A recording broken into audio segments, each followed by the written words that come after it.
Welcome to Vertex DBG Education's YouTube channel. Vertex DBG Education के YouTube channel में आप सभी का बहुत बहुत स्वागत है। मैं हूं आपका teacher trainer educator Ehsan Khan और आज जो वीडियो मैं लेके आया हूं उसमें हम बात करने वाले हैं बॉन्ड की। जी नहीं, मैं जेम्स बॉन्ड की बात नहीं कर रहा हूं, मैं बात कर रहा हूं कोवेलेंट बॉन्ड्स की, जो कि एक इंपॉर्टेंट टॉपिक है क्लास 10th साइंस की किताब के केमिस्ट्री के सेक्शन से। मेटल्स एंड नॉन मेटल्स का ये टॉपिक काफी इंपॉर्टेंट है, जो आपको आगे भी बहुत काम आने वाला है। तो चलो बिना किसी देरी के शुरू करते हैं। लेकिन शुरू करने से पहले मैं आपको ये बता दूं कि अगर आप हमसे जुड़े नहीं हैं अभी तक तो जल्दी से जुड़ जाइए। हमारे इस वीडियो को लाइक कीजिए, चैनल को सब्सक्राइब कीजिए, बेल आइकन दबा दीजिए ताकि आप हमारा कोई भी वीडियो अपडेट मिस नहीं कर सकें। तो चलो बिना किसी देरी के हम शुरू करते हैं इस वीडियो को। टॉपिक से आपको पता चल गया होगा, थंबनेल से पता चल गया होगा कि हम बात करने वाले हैं कोवेलेंट बॉन्ड्स की। ओके, पहले हम जरा बात करते हैं कि बॉन्ड होता क्या है। अब आप लोगों ने जेम्स बॉन्ड के बारे में सुना होगा 007, हम उसकी बात नहीं करेंगे, हम केमिस्ट्री के बॉन्ड की बात करेंगे। बॉन्ड क्या है? इट इज अ फोर्स और link between elements which is formed when they chemically combine together. ठीक है, यानी ये क्या है? एक तरह का फोर्स होता है या लिंक होता है जो एलिमेंट्स के एटम्स के बीच में होता है, या कहें कि एटम्स के इलेक्ट्रॉन्स के बीच में होता है जब वो आपस में केमिकली कंबाइन करते हैं। यानी केमिकल रिएक्शंस के जरिए जब इलेक्ट्रॉन्स का आदान प्रदान होता है, शेयरिंग होती है या ट्रांसफर होता है, तब उन इलेक्ट्रॉन्स के बीच में जो फोर्स या लिंक बनता है उसी को हम बॉन्ड कहते हैं।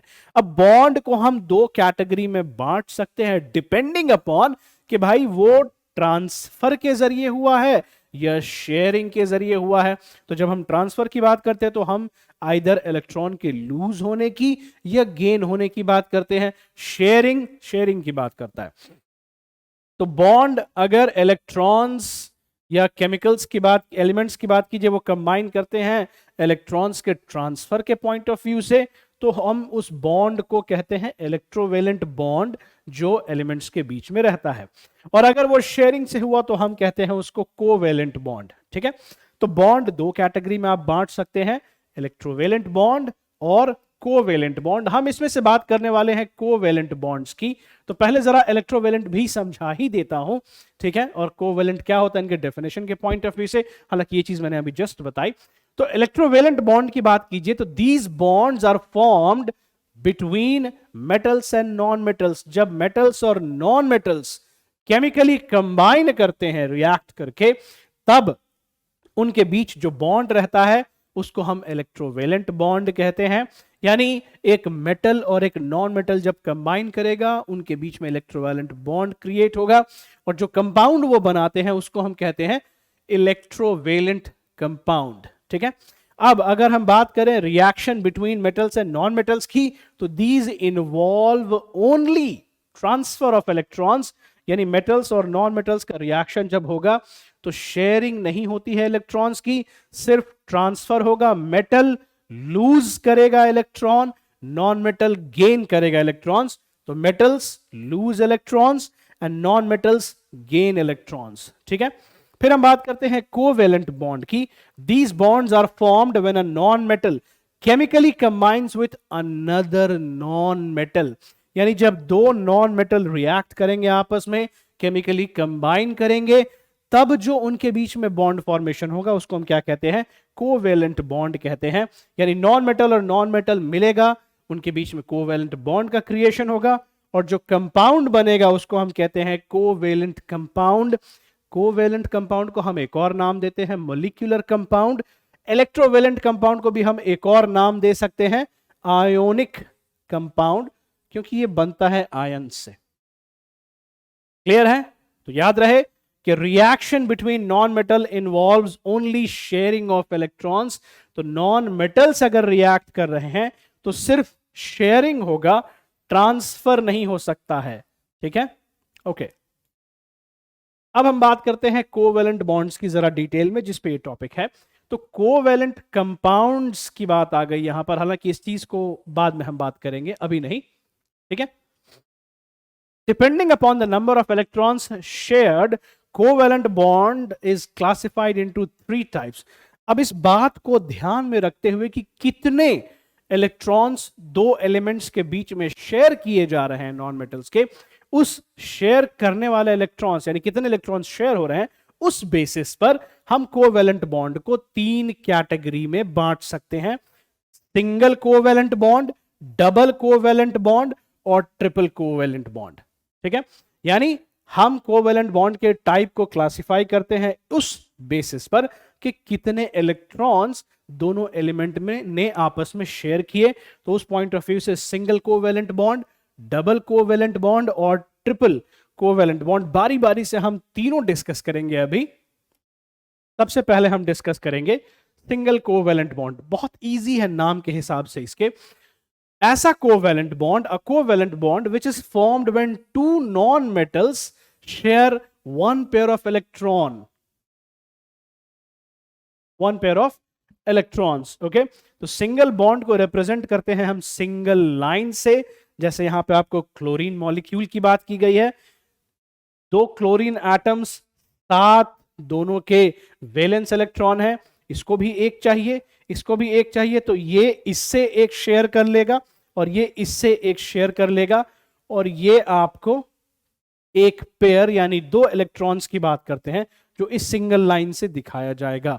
यानी सिंगल बॉन्ड की जब हम बात करते हैं वो तब बनता है जब 2 नॉन मेटल्स एक जोड़ा इलेक्ट्रॉन, यानी एक इसने अपना उसको दिया और एक इसने अपना उसको दिया, शेयर किया और एक पेयर बन गया वो।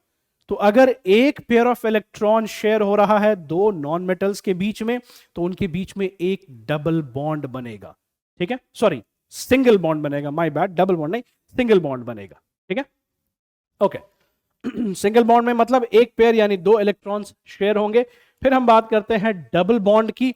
अब डबल बॉन्ड में क्या है कि अ covalent bond which is formed when 2 non-metals share 2 pairs of electrons, that is 4 electrons, ठीक है। तो ऐसा कोवेलेंट बॉन्ड जिसमें 2 non-metals 2 पेयर ऑफ इलेक्ट्रॉन आपस में शेयर करेंगे, यानी 4 टोटल इलेक्ट्रॉन। एक एलिमेंट 2 अपना उसको शेयर करेगा, दूसरा एलिमेंट 2 अपना इसको शेयर करेगा, ठीक है। एग्जाम्पल के तौर पे हम देख सकते हैं यहां पर ऑक्सीजन मॉलिक्यूल और कार्बन डाइऑक्साइड मॉलिक्यूल को। डबल बॉन्ड को हम 2 डबल लाइन से डिनोट करते हैं एलिमेंट्स के बीच में। ऑक्सीजन में देखिए इसके पास 6 है, इसके पास भी 6 है जो कि वैलेंस इलेक्ट्रॉन है यहां पर। अब इसको भी 2 चाहिए, इसको भी 2 चाहिए, तो ये 2 इलेक्ट्रॉन इससे ले लेगा, ये 2 इलेक्ट्रॉन इससे ले लेगा, ठीक है।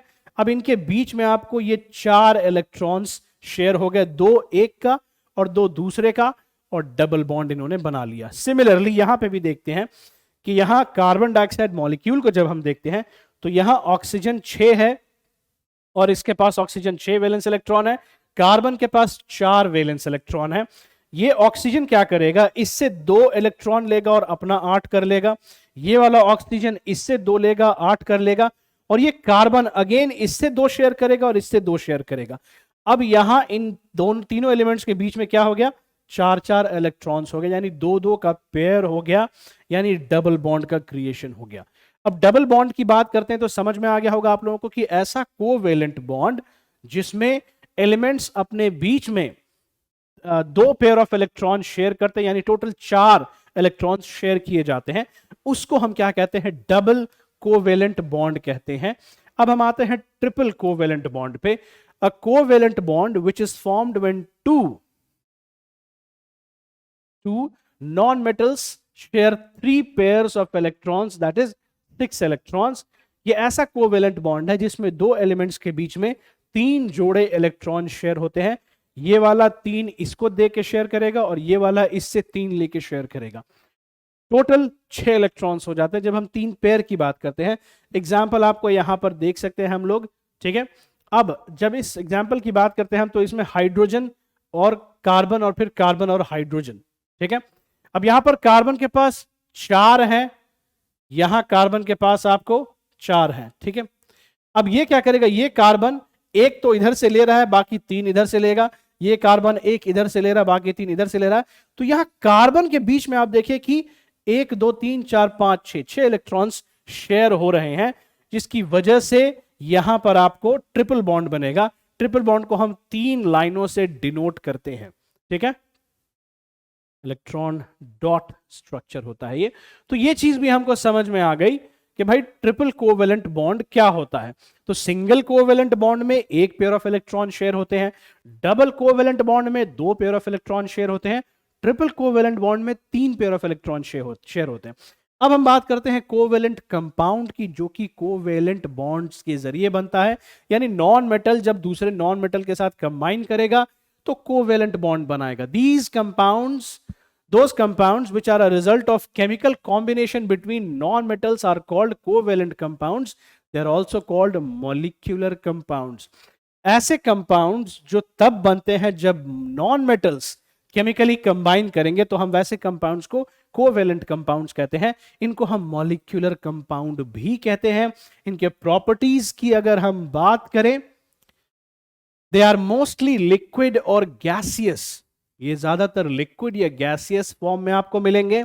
दे have low melting and boiling points, इनका मेल्टिंग और बॉइलिंग पॉइंट कम होता है। They can't conduct electricity as they don't have ions, और ये इलेक्ट्रिसिटी को कंडक्ट नहीं कर सकते। क्यों नहीं कर सकते? क्योंकि आयंस नहीं होता है इनमें। और इनका लो मेल्टिंग और बॉइलिंग पॉइंट इसलिए होता है क्योंकि कोवेलेंट बॉन्ड्स कमजोर होते हैं, थोड़ी सी गर्मी दीजिए आसानी से टूट जाते हैं। They are made up of covalent bond, और ये बनते किससे हैं? कोवेलेंट बॉन्ड से होते हैं। Covalent bonds are formed as a result of sharing of electrons between non metals. यानी याद रखिएगा, कोवेलेंट बॉन्ड्स कैसे बनते हैं? शेयरिंग ऑफ इलेक्ट्रॉन्स होता है, ट्रांसफर नहीं। ट्रांसफर से इलेक्ट्रोवेलेंट बॉन्ड बनते हैं। तो आई होप आप लोगों को कोवेलेंट बॉन्ड का कॉन्सेप्ट क्लियर हो गया होगा। एग्जामिनेशन में इससे हेल्प भी मिलेगी। अगर आपको किसी भी कंपाउंड को परखना हो कि ये कोवेलेंट बॉन्ड है या नहीं है, अब बस उसके केमिकल फॉर्मूला को देखिएगा। अगर उसमें आपको एक भी मेटल नहीं मिला, सारे नॉन मेटल हैं, तो वो आपका जो कंपाउंड है वो कोवेलेंट कंपाउंड है। ये चीज याद रखिएगा, ठीक है। आज के लिए इतना ही काफी है। नेक्स्ट वीडियो में नेक्स्ट टॉपिक के साथ हम फिर मिलेंगे। तब तक के लिए thank you so much and have a nice day.